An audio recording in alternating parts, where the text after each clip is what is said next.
Hi, and we continue with the conversation about the Bill number 3 of 2026, which is having tongues wagging or wagging, how, depending on where you come from, but it is having people talk.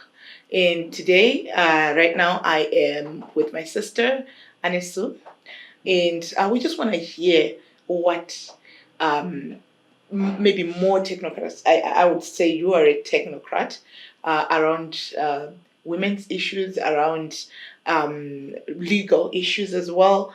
And we just want to understand what you think and how you're engaging with the Bill number 3 of 2026. So, Nyari, you are very right. Indeed, when we received the notice of the amendment of the Constitution, we were really concerned, and we are still concerned. Why so? This Constitution number 20 of 2013 was arguably one of the best constitutions in the region, probably if not in the world. Why? Because it had a very expanded Bill of Rights. It had specific human rights that pertained to women. It also had elaboration section on how certain rights pertaining to women were going to be implemented, and it also provided for special measures to give effect, to fulfill, protect, and promote such rights. So now, when you look at the Constitution being a supreme law, you think that it should always be entrenched. When we're talking of entrenched around legislative drafting, we looking at a situation where it becomes almost impossible to amend a constitution. Like provisions that are entrenched, they are difficult to amend. This is what we would have anticipated or envisaged. So when you look at the Constitution, its founding values, its national objectives, there is so much enforce issues around constitutional supremacy, gender balance, gender equality, adult suffrage, around regular and free and fair elections. Right. So having said that, what it means is when this document was crafted, it was underpinned on certain fundamentals. Now, when we come to an amendment, we are thinking that those fundamentals should never be disturbed, lest we come up with a new documentation, which is very different from the 2013 Constitution. That becomes almost like changing the Constitution. Yes.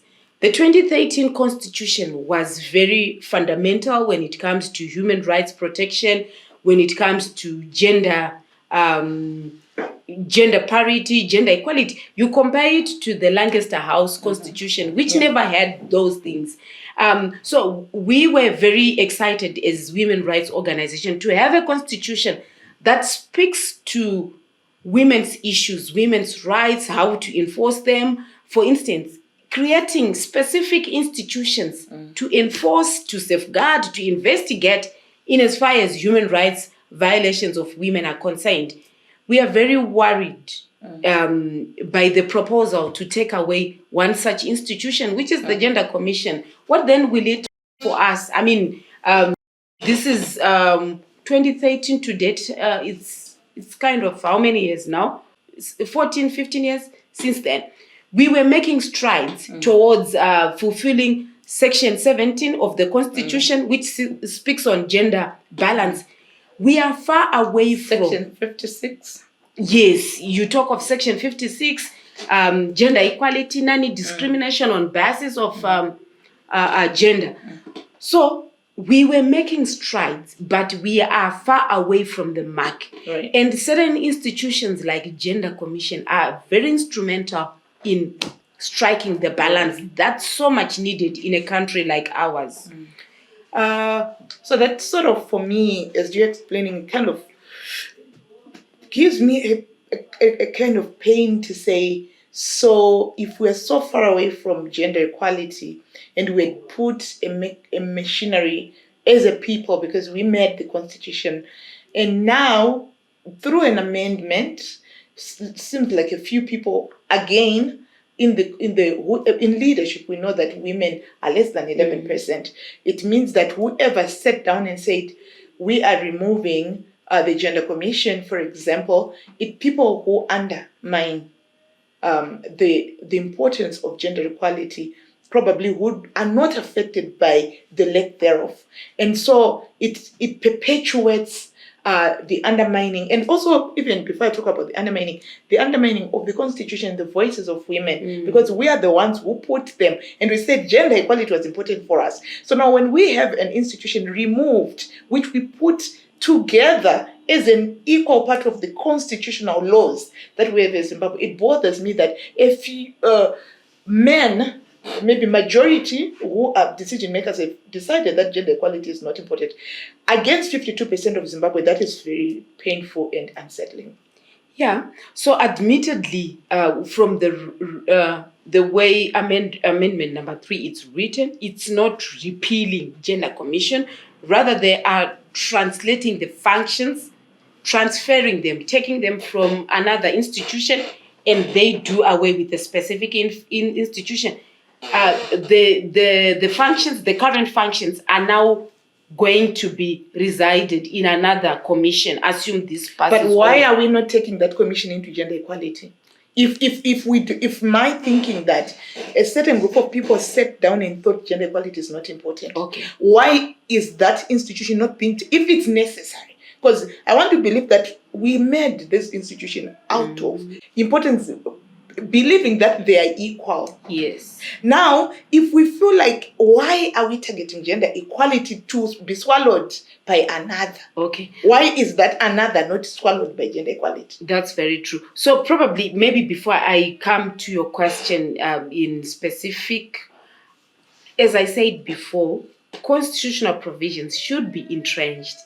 The key question, therefore, is when we are amending a constitution, what do we want to achieve? And is it maybe at that particular time ripe? Do we have to... yeah. So the bigger question is, it must be almost impossible to amend a constitution. Why? Because it's the supreme law, it has founding values, it has national objectives, and even the process, how you remember how the national process was done, consultative processes. It really must be very important. That's the critical point. Coming back to your question about gender commission, I would want us to reflect maybe from a regional perspective. We have the African Charter on People and Human Rights. We do have a special protocol to deal with women's issues, which is Maputo Protocol.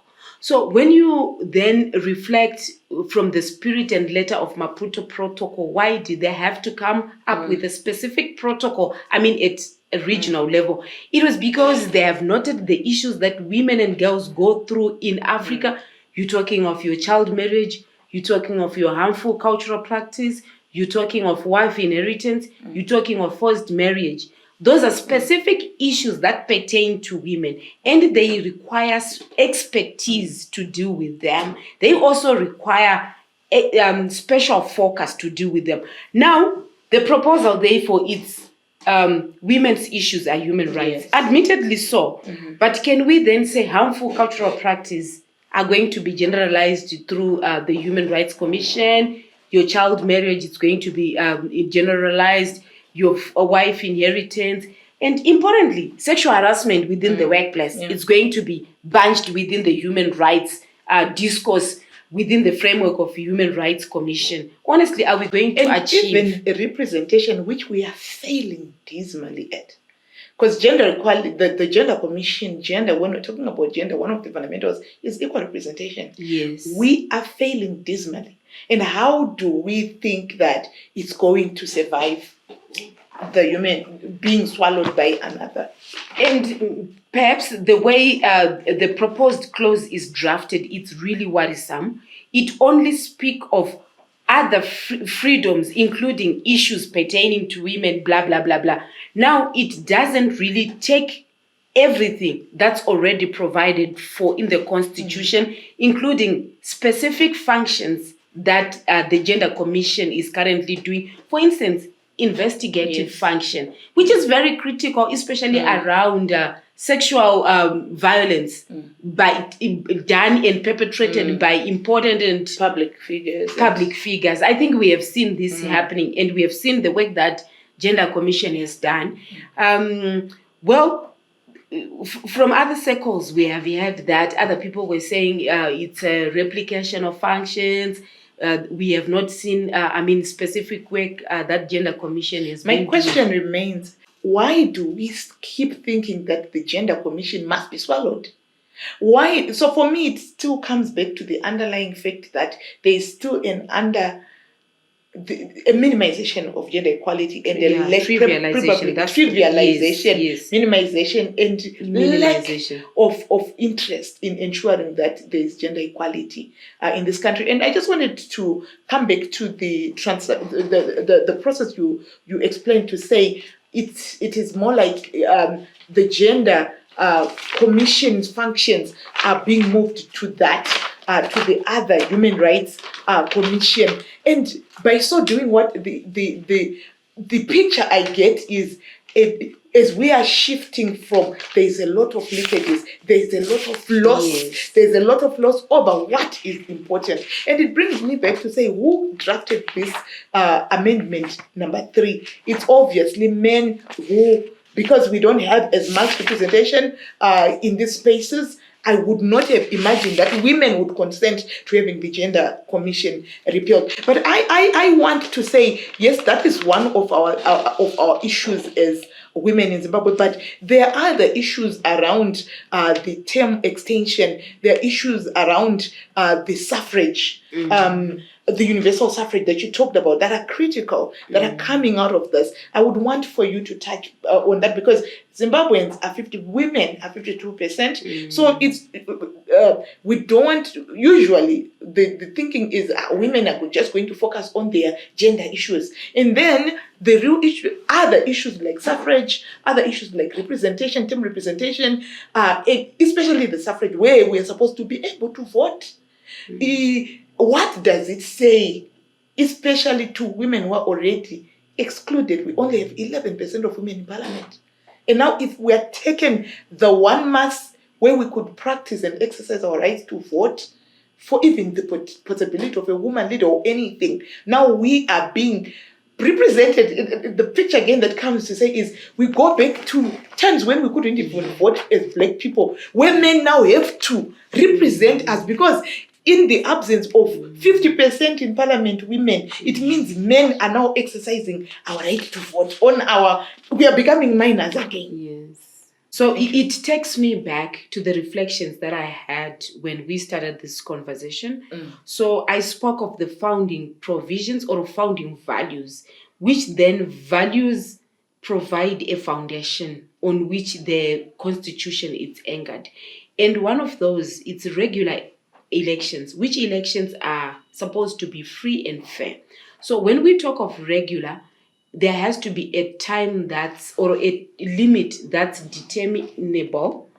Now, there's so many problems that emerge out of this clause. One, when you voted, the anticipation then was, we are voting for the representatives to have 5-year term. Yes. The problem, it's doubled by the fact that the proposed number 3 seeks to protect the incumbents, meaning that when we were voting for our MPs, our president, our councillors, we anticipated them to be in office for 5 years. Suddenly, there is an extension because they seek to benefit, or rather the proposal through amendment number 3 is protecting them. Never mind what the constitution say about the incumbents not benefiting. So it also takes away, the power of the electorates. It distorts even the voting cycle. Yeah, so it's quite problematic. It also distorts even the fundamental value,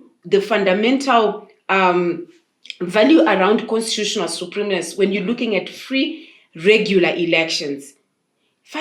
5 years, fine. 7 years, it's quite a forever period. Yeah. And you give someone 2 terms, that's 14 good years. Yes. And you're also looking at even people like councillors having a 7-year.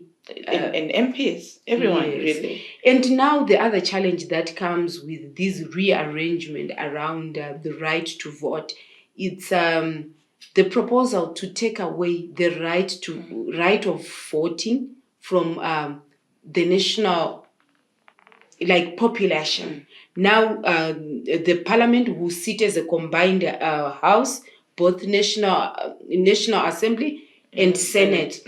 They sit as an electoral college, they vote on our behalf, which is in itself problematic. I understand other countries are doing it, other, jurisdictions, it's happening. But we then looking at the fundamental values of our constitution, how it was written, and how we had envisaged the whole system. Yes. So I think it's coming rather too soon for me. I assume at some other point, we were then going to have a change in the whole system.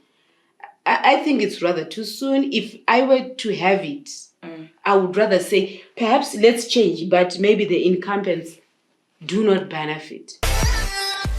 Welcome to Identities with Nyari Mashayamombe, your empowerment podcast where we talk about social, economic, and everyday issues that affect us. At Identities Media, we tell human stories that respect the storyteller, honor the viewer, and help build a compassionate and informed society. Our work celebrates unsung heroes and community change makers rising in the spirit of Ubuntu. As a producer and host, Nyari Mashayamombe brings her experience as a development practitioner, marketer, lawyer, storyteller, and filmmaker to ensure that every conversation is grounded, human, and deeply intentional. If you are an individual donor, a foundation, an NGO, or an institution that believes in uplifting marginalized voices, we invite you to financially support this storytelling journey. Your contribution helps us document human stories that shape policy, inspire action, and strengthen communities. We also welcome corporates, NGOs, and institutions to partner with us by sponsoring episodes or seasons, commissioning stories of change, or collaborating on documentaries, docuseries, films, and other impactful storytelling projects. You may also advertise on our platform. To donate, visit www.identitiesmedia.com. To partner or sponsor, contact us through the email and number on the screen. Identities with Nyari Mashayamombe, your empowerment podcast.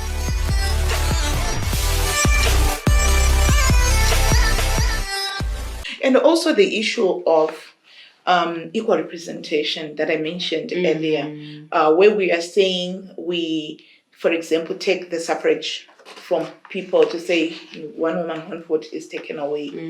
Perhaps it would be in the spirit of not too soon. Probably it would be ripe when we have, you spoke about other jurisdictions, we talk about South Africa, where the MPs are the ones who fought for the president. It's also because, if I'm correct, is it not also because there is the base that there is the zebra system, where there is good equal representation in parliament? So my point remains that in Zimbabwe, probably the prematurity is because we are far from equality. And so you cannot then remove the universal suffrage from the people when you have not achieved or you have not put a mechanism for equal representation of all citizens. Yes. And I totally agree with you. While least we have a quota system, but the problem with the quota system, ask me, I would say it has never really worked. If anything, it has given us 11% at the best. Okay, that apart, it has also increased the vulnerability of women. This may never be said in the open, but we have had how women have become very vulnerable to sexual abuse. We do not have, open standards on how representational offices are being done, even at party politics, at a national, maybe within their constitutions. we don't have standards on how the appointments are done. Right. Therefore, it means we are giving too much powers to individual political leaders, who then picks these individual women. I give you this, you give me a favor. And what sort of favor? We all know we've seen it. It's sexual violence. Yeah. Yes. So we are still far away from getting the best, and it's really disheartening to see that at this particular time we are already destroying, some of the values around gender balance, around gender equality. Talk of your section 56, we are very far away. Right. We really need to do much more within the confines of within the confines of our Constitution 2013 and tempered. Right. Right. And it was one of, like you rightfully said, especially as far as gender equality is concerned, section 1756 and 80, they are all dedicated to equality. Yes. And especially just the threat of the universal suffrage, feeling that as a woman you are relegated to be voted for by men because they are the 89% in parliament. So we go back to decisions made by men. Women are back to being minors again. So we are also particularly concerned by the clause that seeks to take away the imperative on traditional leaders not to be partisan. For me, when you reflect on the traditional leadership concept, they are the custodians of the values, custodians of, Ubuntu. When we're talking of Ubuntu, it's an embracing concept.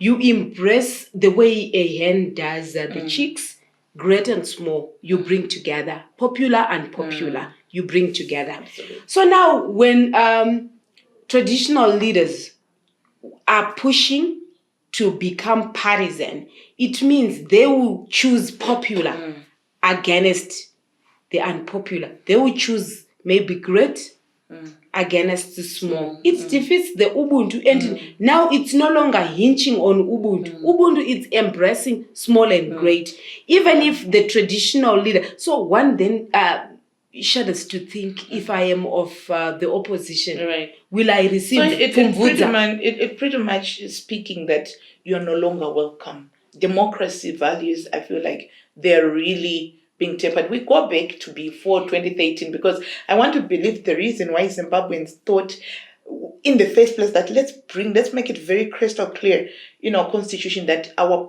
traditional leaders and leaders who serve the public cannot be partisan was because of the past wounds where people couldn't get Pumvudza or whatever was coming in the community, and where even ruling of issues were favoring certain people who are aligned. So if you make it this way, and for me to think that some of the objectives of the amendment is to take away toxicity around elections, talk away of divisive tendencies. This in itself, it's a trigger of toxicity. You have your traditional leader who is for this party. Honestly, how are they going to embrace me? The other person. Yes, who's for this party? And also the feeling of the mob psychology. I mean, if you're going to be a chief in a certain environment, it means you have a lot of support already. How about the minors? Those minority people who are within, they already are defeated. No, and so how are you going to be able to protect Ubuntu that you're talking about? If anything, traditional leaders should be promoters of social cohesion. This in itself, it's very dramatic and it's very problematic. I would say that any right-thinking traditional leader must know that Ubuntu, it's all embracing, small and great, popular and unpopular. You embrace everyone. Why? Because you are the custodian of values, you are the custodian of Ubuntu. You embrace everyone, never mind who you are aligned to. So this one, it's a big no for us, ask me. And more so, the greater constituents that we serve, which is women and children, they work right hand with the chiefs. They are the subjects more often of the chiefs. If you look at the population, more women live in rural areas where traditional leaders preside. So now, how are they going to be served? By a traditional leader who's partisan. They know Mainingi belongs to an opposition. Mainingi is not economic empowered. Is she going to receive Pumvudza? No. Yes. This is, for me, a big disaster. No. Huge problem. Very, it's a trigger of discrimination, vulnerability of women increases on such, clauses such as this.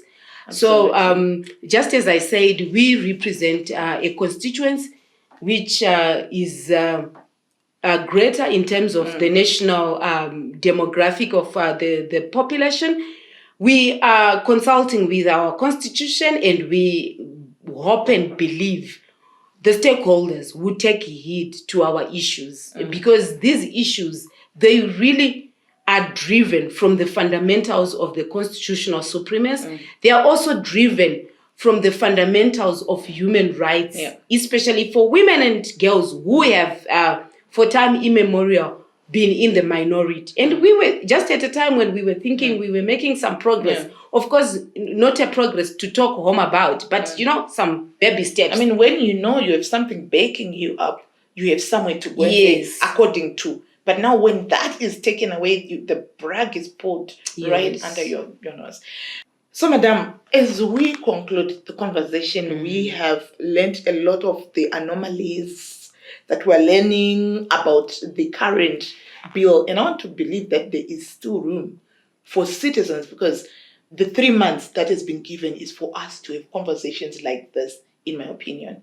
Because the bill has been, is it promulgation that has happened? Yes. The promulgation. The gazetted. So it's in my, yes, okay, it hasn't been promulgated. Promulgating is the announcement of the actual law. But this is the gazetting, for people to know, to have this conversation that we're having.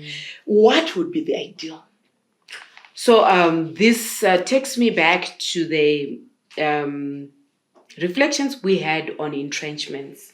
So the Constitution itself has entrenchment provision which self-protect certain provisions. When you go to Section 328, subsection 6, it says, where a constitutional bill seeks to amend any provision of Chapter 4 and Chapter 16, I'll restrict myself to Chapter 4. Chapter 4 is the Declaration of Bill of Rights. Right. So within the Bill of Rights, we do have Section 44 to Section 84. So immediately we go to Section 67, Political Rights. It says, every Zimbabwean citizen has the right to free, fair, regular election for an elective public office established. And also, you have a right to participate in peaceful political and participate individually. So within this rights, Section 67, you also have the right to vote as an individual in all election and referendums. And it's entrenched. Yes, it's entrenched. What it means, it will not be amended willy-nilly without a referendum. Why do we put a referendum? Referendum, it's a check and balance system where the proposed amendment is taken to the population of Zimbabwe to say, we're proposing to make this new law. What do you have to say? So I think the ideal would be assume then this amendment goes through. Like I said at the beginning, it's not always ideal to be, amending the Constitution. I mean, this is the third now within 14 years. Yes. So the ideal, therefore, would be to take this amendment number 3 to a referendum. And then let the people speak. People will then vote. The question also, if we go to the referendum or when we go to the referendum, do people have an opportunity? Because you don't want to come to a place where it's just a vote yes or no. It becomes populistic. So I'm just imagining that one big party or whoever then mobilizes the most. If they go and vote yes to a referendum, to a component, to such changes. For a referendum process like where we are right now, if we go to the referendum, is it possible to then, at this point, to even for citizens to say, we want chapter of this bill that has been proposed, section this so such and so, we are good for it, and then section such and such, we don't want it? Can people still have an opportunity to go through it and choose what they want and reject what they want, and then go to the referendum? Yes. So when you go to section 114, rather it should be 141, it provides public engagement and public access and involvement in Parliament. So now the bill, once it's gazetted, it goes through the the Parliament processes of legislative processes. So it says Parliament must facilitate public involvement. It's unfortunate that people rarely get really invested in public hearings. One of the other ways is also to write submissions to Parliament, really push for strong submissions to Parliament. Everyone, every citizen has that platform to engage Parliament. So now, within the 90-day period after the gazetting, the parliamentary process will take place. Thereafter, there will be public hearings. There will be, committee report. There will be submissions. Members of public. 3 months. Yes, members of invited to put their submissions. So I think it's also important for people to be aware what is the bill saying, what is the possible impacts of the bill. Yes, it's not about voting yes or no. It's about voting responsibly and voting from an informed position. So it's very important. Even I think even the section actually enjoins government or the state to make the constitution known to the people. I would want to think this is a constitutional bill. It's going to form part of the constitution. They must also educate the members of the public. Yes, this is what it means. This is what are the changes that will then be introduced as a result of this law. And then maybe members of the CSOs, members of the church, even the traditional leaders that we were talking about, everyone has a responsibility to educate the next person, so that assume it goes to referendum, everyone is empowered to vote and vote responsibly. Yes. Oh, thank you, my sister. This has been quite a mouthful and an educational process. I do hope that this is helpful to inform the nation, to also give feedback to leadership as part of stakeholder engagement that you explained, to say within these 3 months, it's also part of that. Until next time, have a good one.